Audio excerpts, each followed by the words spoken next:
안녕하세요. 곽 작가입니다. 오늘은 페르시아 전쟁의 배경에 해당하는 이야기 중 하나를 해보겠습니다. 아시다시피 페르시아 제국의 창건자는 키로스 왕입니다. 기독교 성서에도 등장하는 인물이죠.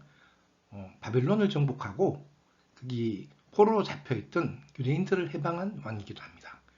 그런데 헤로도토스는 페르시아 전쟁 이야기를 하면서 키로스 왕이 아닌 크로이소스라는 인물로부터 시작을 합니다.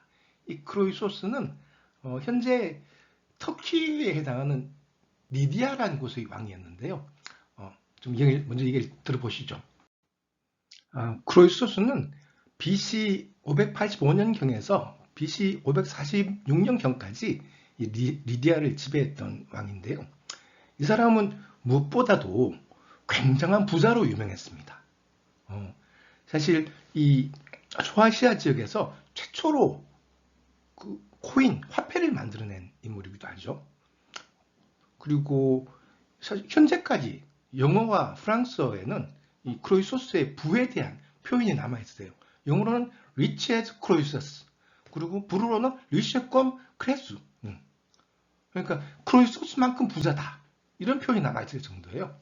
근데 이 친구는 리디아라고 여기 현재 터키 한 중심쯤에 있는 곳에서 시작해서 이 서쪽 이오니아, 현재 터키 서해안까지 정복하고 동쪽으로는 빨간 줄이 있는 이게 경계인데요. 이 근처에 있는 할리스 강유역까지 정복했던 그런 인물이에요.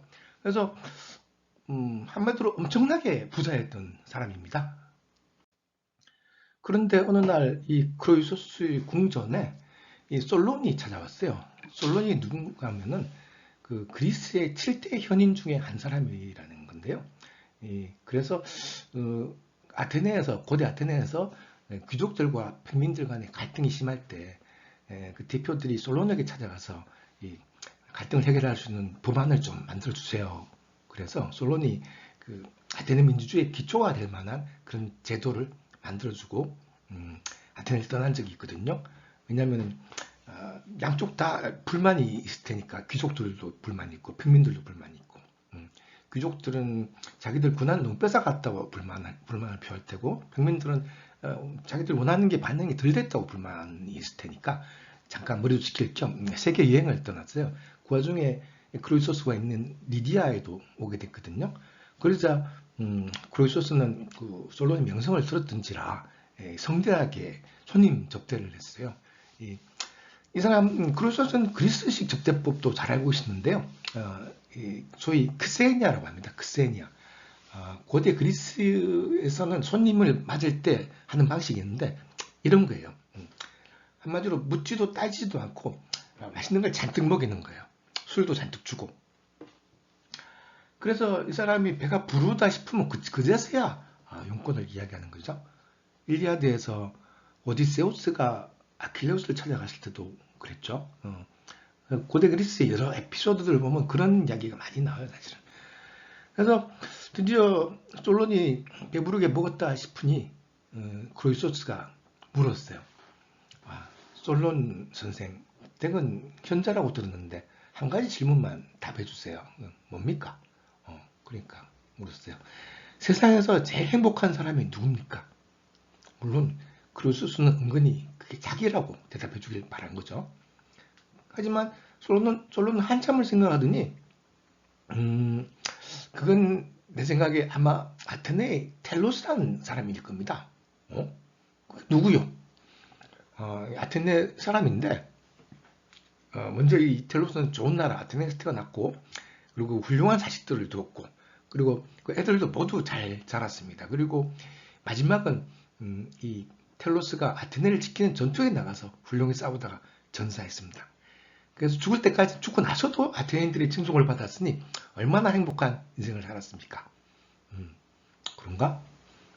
그 얘기를 듣고 크로이소스는 무덤덤했어요. 그래서 또 물었죠. 그럼 두 번째로 행복한 사람은 누굽니까? 그러니까 솔론이 그건 또 누군데? 그것도 못 들어본 이름이잖아. 세 번째는 누굽니까? 누군데? 이것도 모르겠네.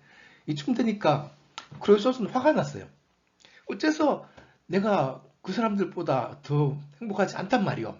그러니까 난 이렇게 부자고 내 아들도 잘 크고 이러는데 그러니까 솔론이 하는 말이 왕이시여. 저는 왕의 행복 여부에 대해서 지금 말씀드릴 수가 없습니다. 왜냐하면은 인간은 죽을 때까지 자기 운명을 알 수 없기 때문입니다. 당장은 행복하지만 언제 운명이 바뀔지 모르거든요. 특히 신들은 행복한 인간을 시기하는 그런 습관이 있습니다. 뭐 맞는 말이죠. 그러나 크로이소스는 만족할 수가 없었죠, 당연히.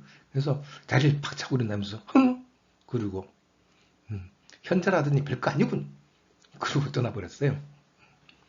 그 정도로 하여튼 자신감이 풍부했던 사람이죠. 크로이소스는 굉장한 부자였기 때문에 자기가 아는 전 세계의 유명한 신전에도 공부를 많이 바쳤는데요. 당연히 본인과 자국의 평안을 위해서 그런 거죠. 그런 어느 날 신하들을 불러서 한 가지 명령을 내렸어요. 이렇게요. 유명한 신탁 수호들마다 이 질문을 해보라. 내가 답은 알고 있으니까.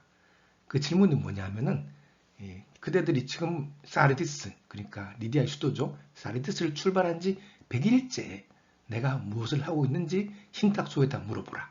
이렇게 명령을 내렸어요.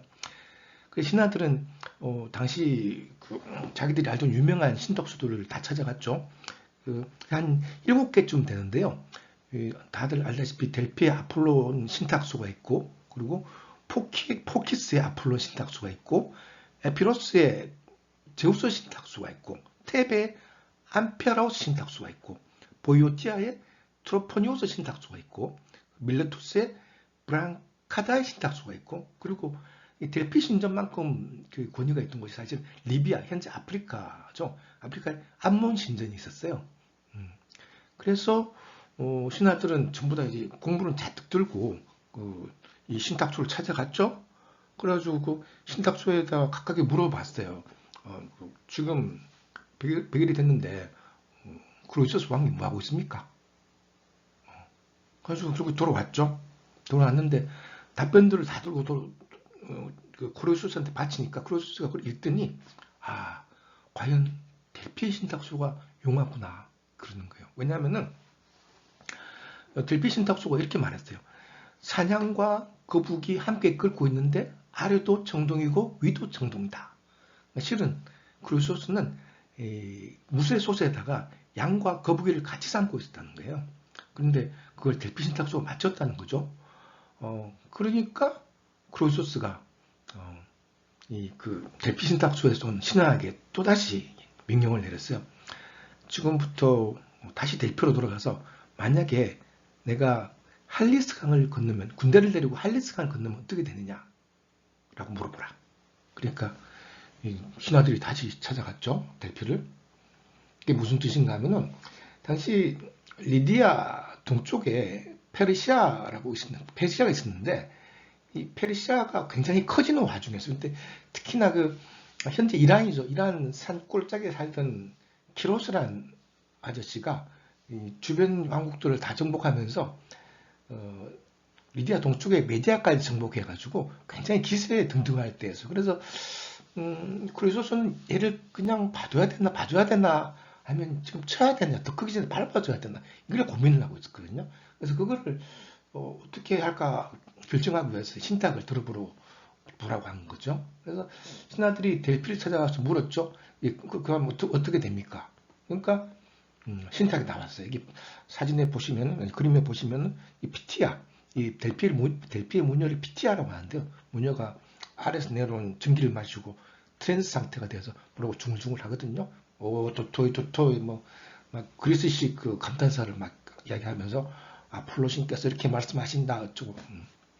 그래서 신탁을 받아왔는데 뭐냐면은 네가 할리스 강을 건너면 제국이 멸망하리라 이러는 거예요. 그래서 크로이소스는 그 말을 듣고 옳다고 나갔죠.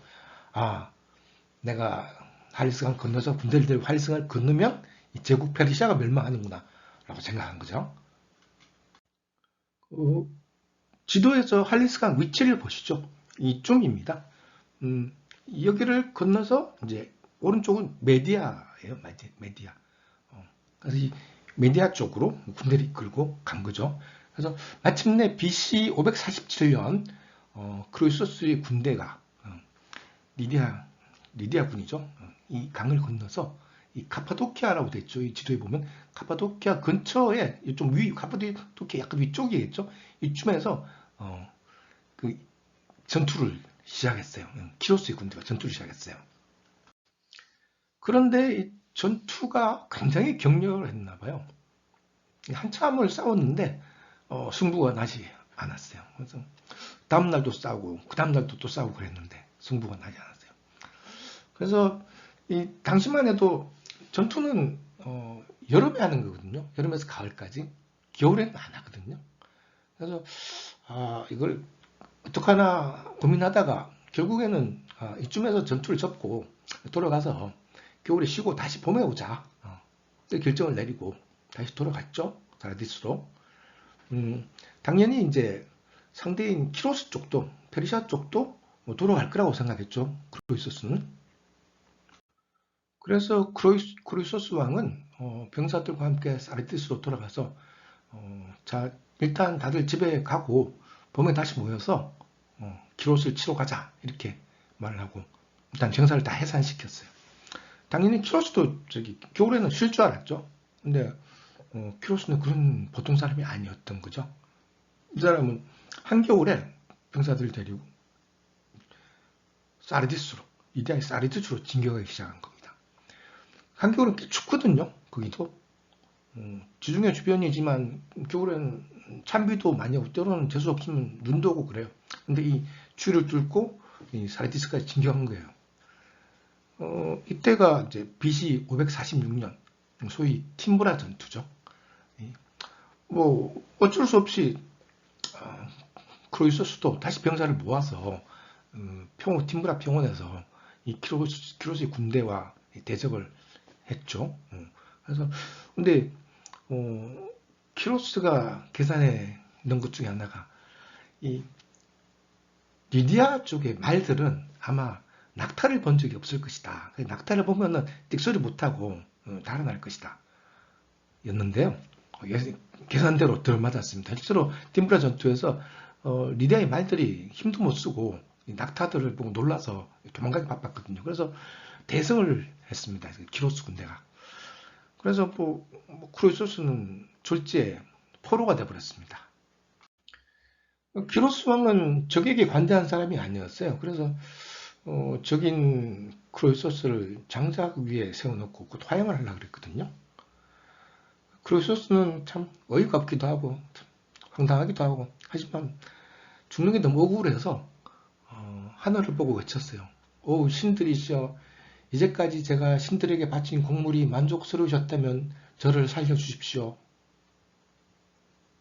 그런데 그 다음 순간 갑자기 소나기가 쏴 하고 오더니 장작불에 붙은 불이 팍 꺼지는 거예요. 그러니까 다들 놀랐죠. 그리고 크로이소스는 솔론 이렇게 말했답니다. 그러니까 이 키로스가 궁금해져서 부하한테 시켰어요. 제가 지금 저 신들이 저 인간을 사랑하는가 보다. 그런데 저 인간이 방금 뭐라고 했는데 뭐라고 했는지 물어보라. 그러니까 부하가 가서 물어봤어요. 뭐라고 했냐? 솔론이라고 했는데요. 키로스가 그걸 듣고 크로이소스에게 물었어요. 왜 솔론이라고 했니? 솔론은 그리스의 칠현자이고 아테네에서 온 사람인데요. 사실은 제가 예전에 솔론이 왔을 때 그런 이야기를 했다가 이런저런 말을 들은 적이 있습니다. 즉, 사람 죽을 때까지 자기 행복 여부를 알 수 없다고 솔론이 그러더라고요. 그렇구나. 하여간 신들이 너를 살려준 걸 보니까 내가 너를 죽여서는 안 될 것 같다. 그리고 너도 뭔가 깨달은 게 많은 것 같으니 앞으로 나에게 고문 역할을 해다오. 크로이소스가 당근 그러겠습니다. 그랬죠. 그리고 한 가지 부탁드려도 될까요? 보니까 뭐냐? 크로이소스가 델피에서 전에 한번 하나만 좀 물어보고 싶어요. 마음대로 해라. 그래서 크로이소스가 자기 신하를 다시 델피에 신전에 보냈죠. 그래서 그 신전의 사제한테 물었어요. 왜 나한테 그런 이상한 거짓말을 해가지고 내가 이렇게 고생하게 만들었느냐라고 크로이소스가 전합니다. 그러니까 사제가 그랬어요. 아니 그게 무슨 소리입니까? 우리는 되게 저기 할리스강을 건너면 제국이 멸망할 거라고 했지. 그 제국이 그 페르시아란 말은 한 적이 없는데요. 게다가 크로이소스 당신이 죽기 직전에 아폴로신께서 소나기를 내려주셔서 살려줬는데 이런 적반하장이 뭡니까? 그러니까 신하는 찍소리도 못하고 돌아와서 그렇게 전했죠. 그러니까 크로이소스가 과연 그렇구나 라고 했다는 거죠. 그러니까 크로이소스를 망친 건 델피의 신탁이 아니라 자신의 교만이었던 거죠. 자기가 그만큼 뛰어나다고 생각해서 그 신탁을 잘못 해석한 거죠. 교만해서 신탁을 잘못 해석한 거죠. 이 교만은 그리스에서 굉장히 중요한 개념인데요. 그리스어로 휴브리스라고 합니다. 휴브리스. 오늘 영어에도 남아있어요. 영어에서도 휴브리스라고 하면 교만이죠. 그리스 사람들은 이 인간의 교만을 가장 경계했습니다. 그러니까 그리스 사람들은 인간이 교만하면 신들이 꼭 벌을 내린다고 그렇게 생각했죠. 헤로도투스가 페르시아 전쟁 이야기를 하면서 먼저 이 크로이소스가 교만으로 망한 이야기를 하는 이유는 이게 이제 페르시아의 창건자 이야기 중 하나이기도 하지만은 무엇보다도 헤로도투스가 페르시아 전쟁을 페르시아가 교만 때문에 망한 이야기라고 생각하기 때문입니다. 다시 말해 헤로도투스에게 페르시아 전쟁은 이 그리스와 페르시아가 동서를 대표해서 싸운 대전쟁일 뿐 아니라 이 페르시아의 다리우스와 크세르크세스의 교만에 관한 이야기입니다. 화면에 보이는 그림은 살라미스 해전인데요. 저 중간에 서 있는 사람이 아마 데미스토클레스겠죠. 하여간 헤로도투스는 하여튼 그렇게 생각했어요. 근데 우리가 보기에는 신의 섭리가 뭐든 간에 이 그리스와 페르시아의 전쟁은 이 당시 약자로 보였던 그리스의 유명한 장군들과 그리고 병사들이 거대한 페르시아를 상대로 이루어낸 굉장한 업적이죠. 하여튼 그게 어떻게 가능했는지 지금부터 하나씩 알아보도록 하죠.